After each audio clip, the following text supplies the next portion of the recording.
Hey everybody, for our last session in this unit today, we'll be addressing the collision of social and economic changes resulting from industrialization. The social changes are making way for a debate between competing economic philosophies, and we're going to highlight those philosophies in today's session. So it's industrialization and the battle of economic philosophies. Let's go to those essential questions. So we'll start by looking at exactly why we even see the development of competing socioeconomic philosophies in the mid-1800s, and then we'll go through and take a look at each of those philosophies. We'll start with capitalism. It's something we're already a little bit familiar with, but we'll rehash what capitalism is. Then we're going to meet a guy named Adam Smith, who was really the first to write about how capitalism ought to work in an economy, and see what he says about supply and demand, and see what he says about capitalism and how he thinks it can benefit society and the economy. Then we'll move on to socialism. We'll find out what socialism is, and we'll see what socialists generally believe about society, the economy, and government's role in all of it. And finally, we'll finish up with communism. We'll meet Karl Marx, who is the father of communist philosophy. We'll see what communism is and what Marx says about society, about communism, what it is, what it's all about, and how it's supposed to work. So those are the essential questions. That's where we're headed today. So without further ado, let's go ahead and get started. So we know that industry produced great wealth for the middle and upper classes, but at the same time, many in the working class did suffer as a result. And so by the mid-1800s, we begin to see some people start to call for changes and reforms in society. They argue that government should step in and regulate working conditions, regulate the distribution of wealth, and that government should take a more direct role in ensuring the economic well-being of all people in society. Now, of course, capitalists are going to disagree with these notions, and as a result, in the mid-1800s, we begin to see a time in which you have the development of numerous competing economic philosophies, and that's exactly what we're looking at here today. So we'll start with capitalism. Now, we've looked at this a little bit in the past, but let's go back over it. So capitalism, or what we might also call the free enterprise or the free market system, is an economic system where individuals or private firms own the businesses and they own the means of production. They operate their business as they see fit, and they do it without interference from the government. That's kind of the core central part of capitalism, is private individuals, private enterprise, and very little, if any, government interference. Capitalists argue that government interference would threaten growth, it would hurt society, and it would hurt the economy. And so they believe in what we call laissez-faire economics. Laissez-faire is a French term which means hands off or leave it alone. The term basically means that capitalists believe that the government should keep its hands out of the economy.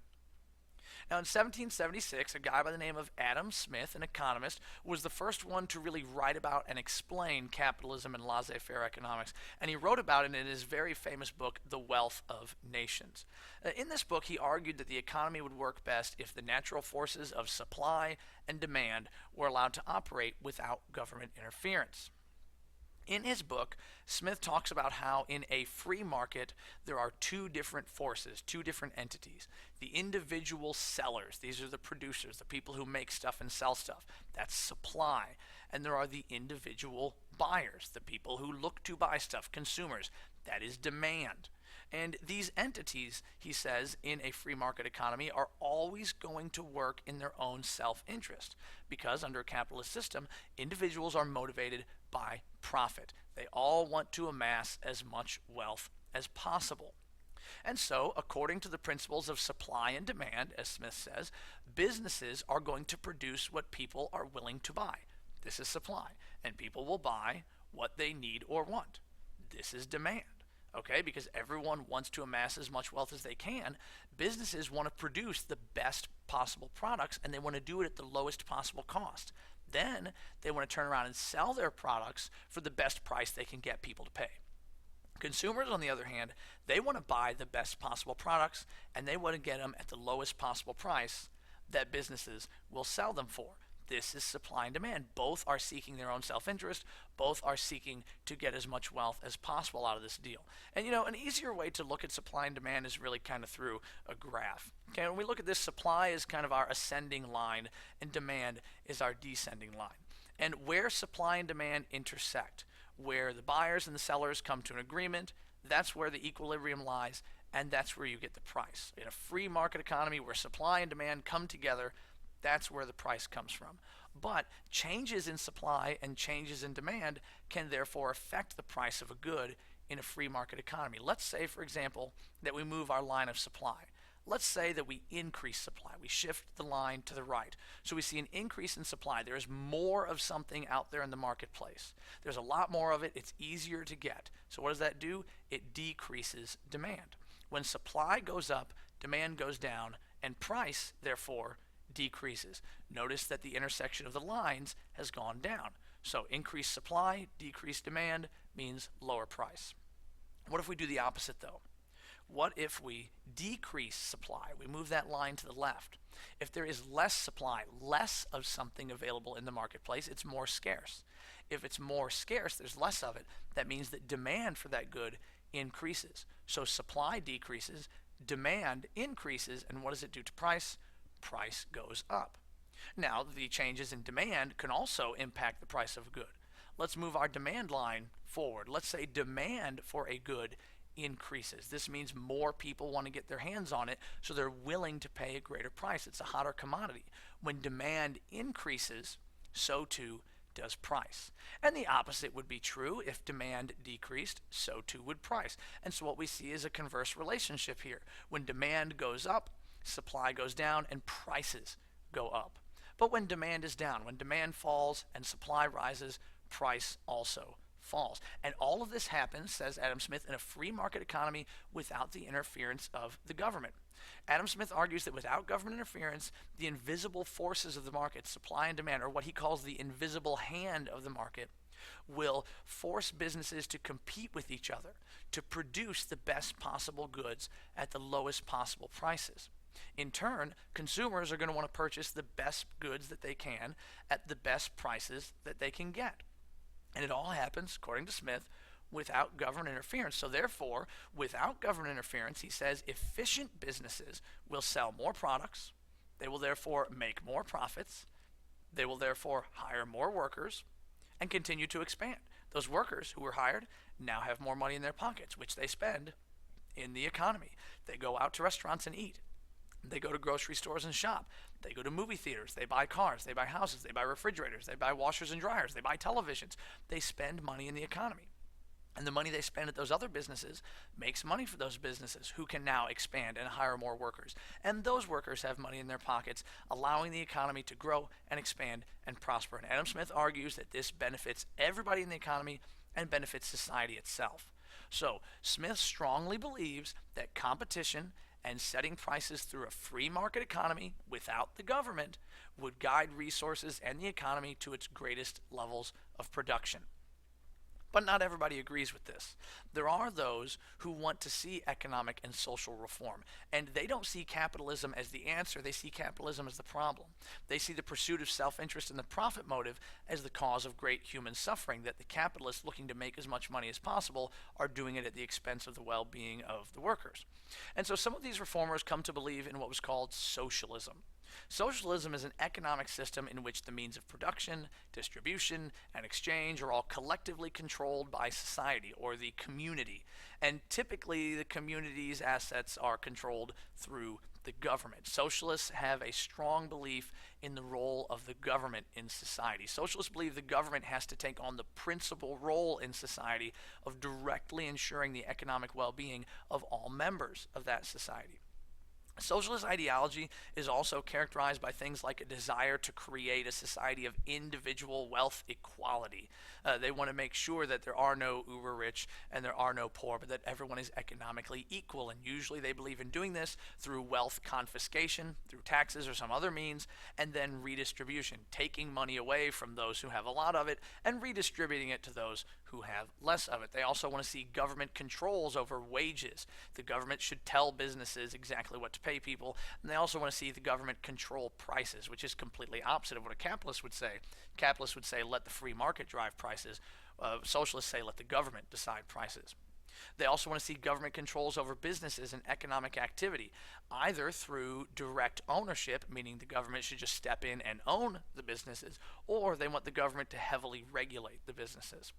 Finally, you also see socialists with a desire really for the complete absence of competitive economic activity, because they believe that industrial competition is what drove a lot of the problems for those in the working class. Unsafe working conditions, long hours, things like that was driven by industrial competition. And their answer is no more competition.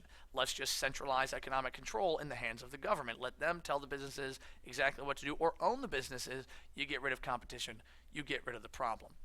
That's part of the socialist ideology here. Now, in 1848, a guy by the name of Karl Marx is going to use the ideas of socialism to develop his own theory of a socioeconomic system called communism. And Marx is an interesting guy. He actually comes from a bourgeoisie family. His dad was a factory owner, and he gets a lot of his viewpoints from witnessing conditions in the factories. Now, Marx believed that history and society advances only through conflict, which to an extent is probably true. You think about where we benchmark eras in history, the rise of empires, the fall of empires, battles, victories, defeats, things like that. But he sees conflict as being the main part of history, and at the base of any society is its conflict between rich and poor. That's what Marx sees, class warfare. He wrote that the most important aspect of any society's economic base is its division into classes, and he argues that there are only two social classes in a capitalist society: the working class, which he calls the proletariat, and the ruling class that controls the means of production, which he calls the bourgeoisie. Now, his theory states that the ruling class of the bourgeoisie is never going to willingly give up control over the means of production, because that's where they get their power. That if you're going to create this society of equality, they've got to give up control of the means of production. But he says they're never going to do it, because that's where their wealth and power comes from. And as a result, since they'll never give it up, he says the rich are always going to get richer, and the poor working class will only get more and more poor. Marx believes that the only way to make the ruling class give up their power would be to take it from them, would be through a revolution led by the proletariat, led by the workers. As such, most adherents to the Marxist communist ideology seek to unite lower classes and start a revolution to topple capitalism and bring about a communist utopian society. According to Karl Marx, when this revolution does happen, the workers of the entire world will unite, come together, and bring down the bourgeoisie, and they will then take control of the businesses and the means of production. In the process, they will also bring down the world's governments, take control of those as well, as the workers of the globe all unite together. The proletariat, after their glorious revolution, would then build a society in which there is no private property. They would build a society in which the people owned everything. There would be no private property because everything would belong to everyone. Or, as is the case with socialism, the community's collective property would be administered by the government. And Marx further argues that if there is no private property, then class distinctions would eventually vanish. There would be no social classes. And if there are no social classes, the conflict of rich and poor would vanish. And with no conflict, there would be no need for government. So government would also wither away. Finally, genuine communism would develop with the birth of a global communal society in which all goods and all resources are shared. Each person would work to their highest ability to provide for the community, and each person in the community would receive everything that they need in order to live. Sounds nice on paper. In reality, in practice, a lot more difficult, as history has shown us. And really, history did not follow according to Marx's plans. I mean, by 1900, workers were making much better wages than they ever had before. They had the ability to buy more stuff than they could 50 years earlier when Marx was living. Furthermore, workers had gained voting rights in pretty much every industrialized country, and they simply used the political process to correct society's social ills. They voted in political candidates who would then pass laws to bring about changes, and people didn't want to unite in some global communist revolution. They stayed loyal to their own countries, and that was kind of the way they wanted to do things. They didn't see the need to create some global communist state. They stayed loyal just to their own countries. And so communism never really came about the way that Karl Marx saw it. Now, it did happen in small areas throughout the world in different places like, Russia and China and Cuba, but that's a story for another day. And the success of those systems is, open for debate. But that's a good spot to stop for today. So we saw these competing economic philosophies and why they came into existence. Capitalism, socialism, communism. Compared the three of them, where are they similar? Not too many places. How are they different? Very much so.